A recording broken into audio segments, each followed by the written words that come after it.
Belly fat and the fat around your midsection in general is really easy to gain but really hard to get rid of. And carrying around excess pounds of body fat is unhealthy and unattractive.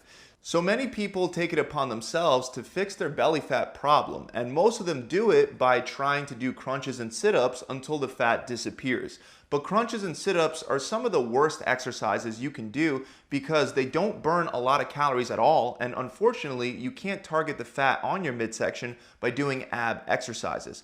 So truly the best exercise that you can do to reduce your belly fat is the exercise of self-control when it comes to your diet and what you eat on a daily basis. However, even though your diet will always be the main determining factor for how many calories you take in, there are certain exercises that burn far more calories than others, and these exercises can be used to boost the amount of calories you burn on a weekly basis, which will help you burn more fat from your whole body, including the fat on your midsection. And the first exercise that I want to start with is a simple medicine ball slam. The easiest way to do this is by using either a slam ball, which looks just like a medicine ball, or a sandbag. Since slam balls are becoming more and more common in gyms, I'll be demonstrating with a slam ball. So you're going to start with your feet shoulder width apart and the ball in between your feet. Squat down, grab the ball, stand up, and curl and press it over your head. Then slam the ball down into the ground as hard as you can in between your feet. So you don't want to just throw the ball to the ground using only your arms. Instead, when the ball is over your head, you want to pull your hips back out from under you and put your whole body into the slam by bending at the waist and using the full power of your core to drive the ball into the ground. Then repeat for reps. This same exercise can be done with a sandbag in the same exact way. And if you don't have access to either one, then you can literally make your own sandbag with the bag that I have linked up in the description. Just add sand and you're good to go. Another great exercise that'll get you really winded is the cable wood chopper. To set this one up, you're going to bring the pulley to the bottom of a cable cross and attach a D handle. Then while standing with the D handle at your side, bend down and grab it with both your hands. You can either interlace your fingers or simply put one hand over the other. So this is your starting position, standing straight up with a D handle in both hands at your side. From there, you're going to squat straight down, stand up, and with your elbows almost fully locked out, you're going to rotate the cable from your hips at an upward angle over your opposite shoulder.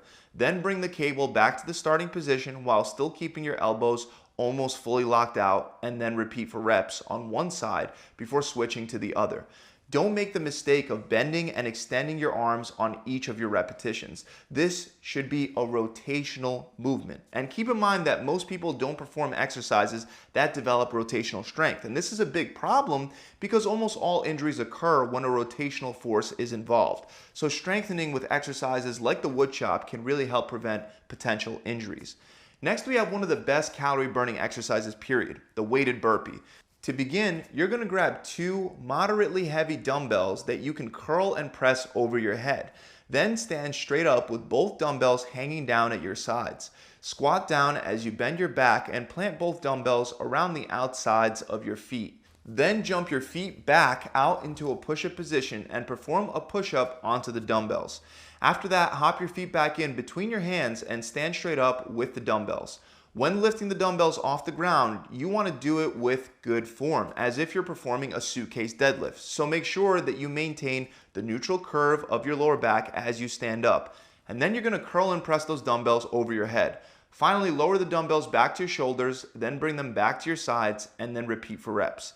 Now, if you're a beginner, you can do these with just your body weight, and instead of jumping your feet out, you can walk them out and back in for less impact. Let's move on to kettlebell swings, and kettlebell exercises in general are very good at boosting the heart rate and helping you burn a ton of calories. In fact, according to the American Council on Exercise, the average person can burn 400 calories in just 20 minutes with a kettlebell workout. This equates to 20 calories being burnt per minute, which is the same as running at a 6-minute per mile pace.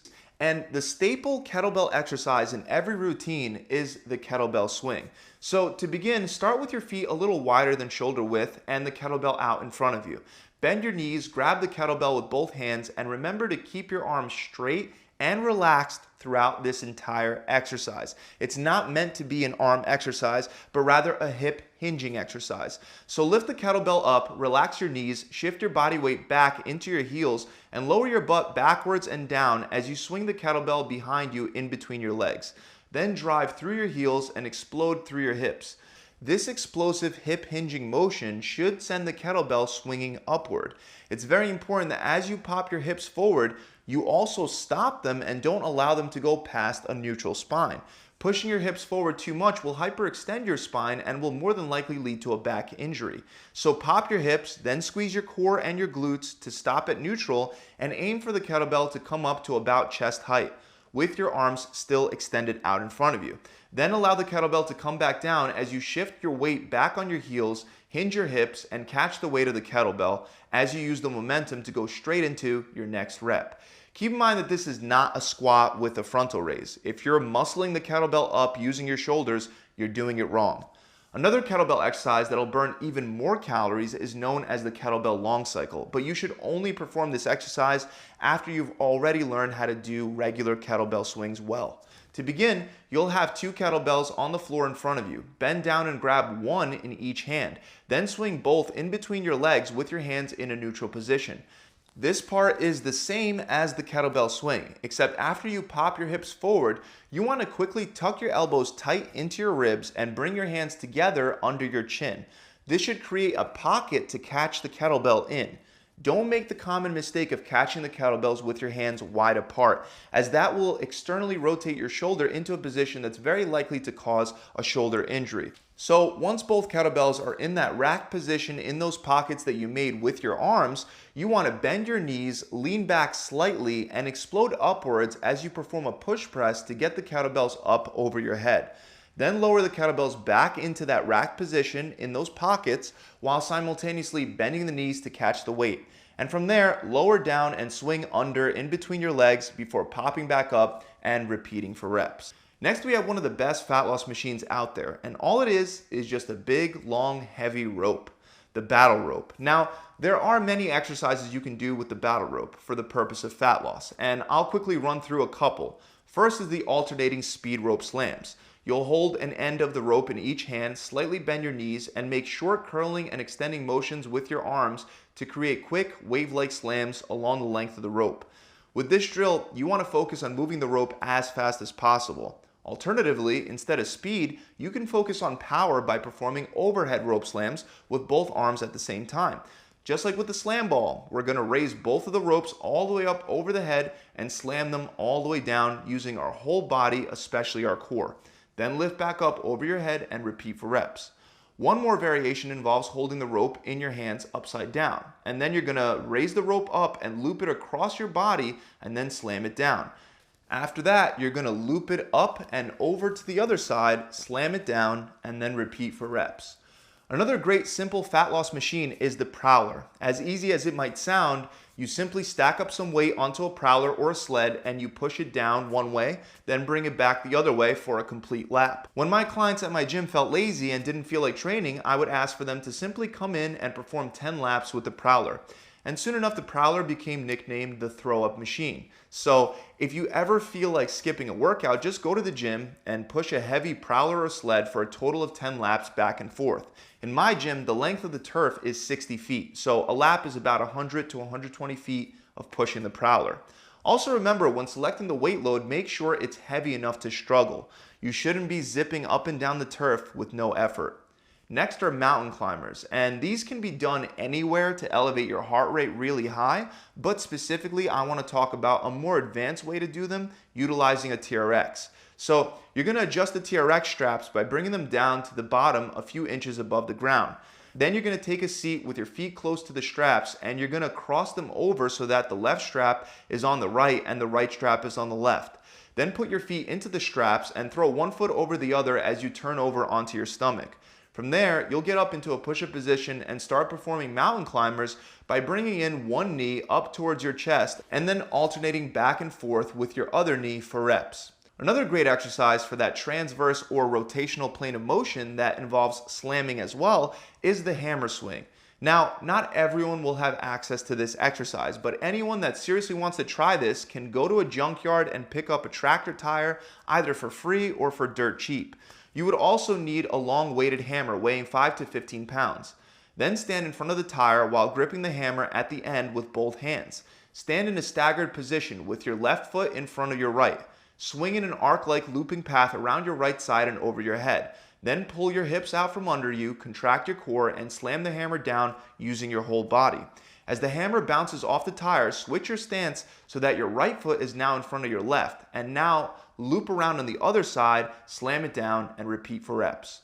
Finally, our last and final exercise that burns a lot of calories is the Turkish get-up. For this one, you can grab any kind of weight in one hand regardless of whether it's a dumbbell or a kettlebell. Just make sure that it's a moderate weight load and not too heavy. You're going to lay down on your back with the weight in one hand pointed straight up towards the ceiling.